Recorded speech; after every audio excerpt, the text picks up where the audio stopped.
नमस्कार, बहुत स्वागत है आप सभी का टीएनपी न्यूज पर। मैं हूं आपके साथ सोहन सिंह। बुलेटिन की शुरुआत करेंगे बड़ी खबर के साथ में। यूजीसी को लेकर के संग्राम शुरू होता हुआ नजर आ रहा है। यूजीसी के नए नियमों पर सियासत गर्मा गई है।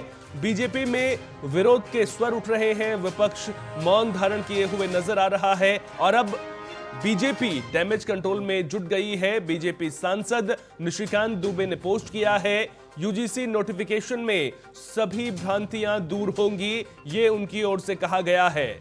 तो देश की उच्च शिक्षा व्यवस्था से जुड़ा एक नया नियम लागू होने से सियासत गर्मा गई है। शिक्षण संस्थानों में जातिगत भेदभाव को रोकने और समानता को बढ़ावा देने के मकसद से विश्वविद्यालय अनुदान आयोग ने promotion of equity in higher education institution regulation 2026 के रूप में नए नियम लागू किए हैं।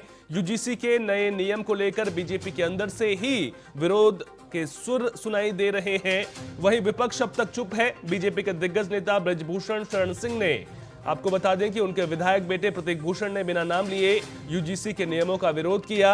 कानपुर के बिठूर से बीजेपी विधायक अभिजीत सिंह सांगा ने भी यूजीसी के नए नियम पर अपनी नाराजगी जाहिर की। उन्होंने कहा कि इस कानून की सरकार को समीक्षा करनी चाहिए और सबकी सुरक्षा को सुनिश्चित करना चाहिए ताकि समाज को इंसाफ मिल सके। बीजेपी नेता और पूर्व केंद्रीय मंत्री डॉक्टर संजय सिंह ने भी यूजीसी के नए नियम का विरोध किया है। उन्होंने कहा कि वर्तमान हालात से शिक्षण संस्थानों में चिंता और आशंका का माहौल बन रहा है। बीजेपी सांसद निशिकांत दुबे ने कहा कि मोदी है तो मुमकिन है, भरोसा रखिए यूजीसी के नोटिफिकेशन की सभी भ्रांतियों को दूर किया जाएगा।